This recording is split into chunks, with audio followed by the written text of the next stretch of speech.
আসসালামু আলাইকুম। আমি নিশান আছি আপনাদের সাথে। আপনারা দেখছেন পুরা সংবাদ। গতকাল মঙ্গলবারের দিন এই ঘটনাটি ঘটেছে দশুশিয়া বাজার ফিটু চাওয়ালার দোকানে। আগুনটি ছিল কারেন্ট সংক্রান্ত, অর্থাৎ কারেন্টের লাইনে আগুন ধরে যাওয়ার পরে আগুনের হুলকি বাইরে আসার সময় একটা মেয়ে দেখে ফেলে, কিন্তু সে বড্ড দেরি করে দেয়। দুপুরের সময় কাউকে না পাওয়ার কারণে দোকানটি আর বাঁচানো যায়নি। আল্লাহর অশেষ কৃপায় আশেপাশের দোকান বাঁচলেও তারই দোকানের পাশে থাকতো একটা ছোট্ট রুমে জুল্লু ফেরিওয়ালা।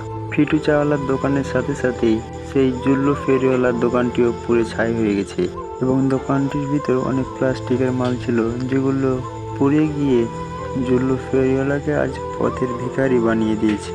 এই নিয়ে দশুশিয়া বাজার 3বার অগ্নিকাণ্ডের শিকার হলো।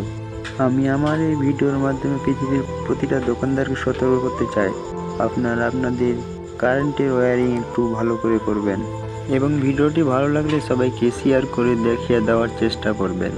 আজকে এ পর্যন্ত, বিদায় নিচ্ছি। আল্লাহ হাফেজ।